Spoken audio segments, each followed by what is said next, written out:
It's over these rugged and breathtakingly beautiful mountains that many Afghan refugees are making their way home. Some of the refugee camps along the frontier are already nearly empty.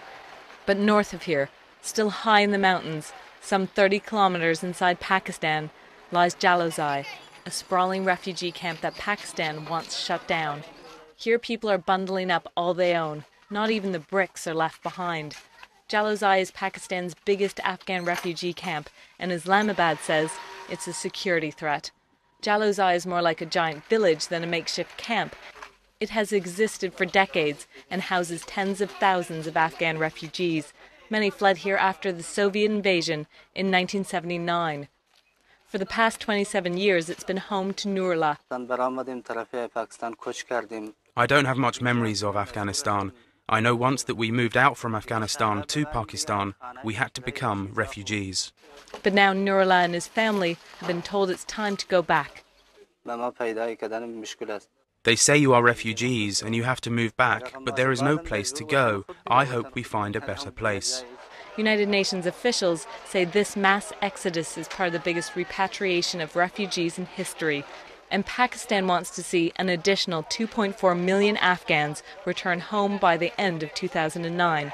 Salvatore Lombardo from the UN Refugee Agency, UNHCR, says Islamabad needs to be patient.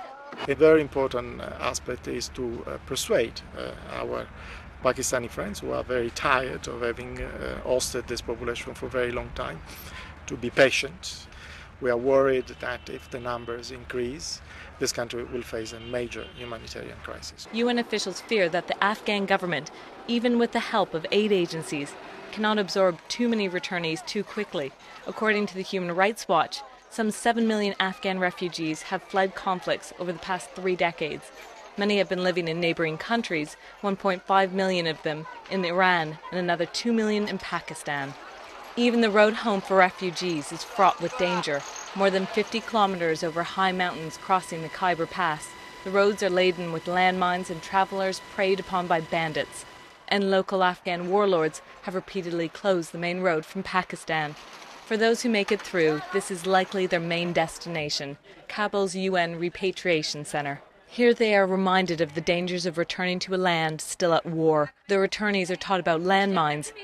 They get basic medical care and $100 to help restart their lives. Senior advisor Abdul Qadar Zazi of Afghanistan's Ministry of Refugees says repatriation is important for the government, but he acknowledges returnees face many obstacles. They face lots of problems. The most problem for these returnees and refugees is the job problem. They are jobless. They cannot find a job here. But for most returning Afghans, their greatest immediate need is shelter. Many who have returned say international aid agencies are the only source of relief. Anasis and Ratia said their family fled to neighboring Iran 20 years ago, but the 2 women recently returned to Kabul with their elderly husband. Now these women are building their own home, brick by brick. You have to return home, even if you're away for 100 years. You have to return back. We're happy we did. The Soviet invasion unleashed a major stream of refugees, but even after the Soviet army was driven out in 1989, Afghanistan found no peace. Instead, the country was wrecked by civil war, and again people fled. Then came the radical Islamic rule of the Taliban, driving yet more people out. The US-led invasion of Afghanistan in 2001 toppled the Taliban, but stability has not yet returned to this mountainous land. Peace is still fragile.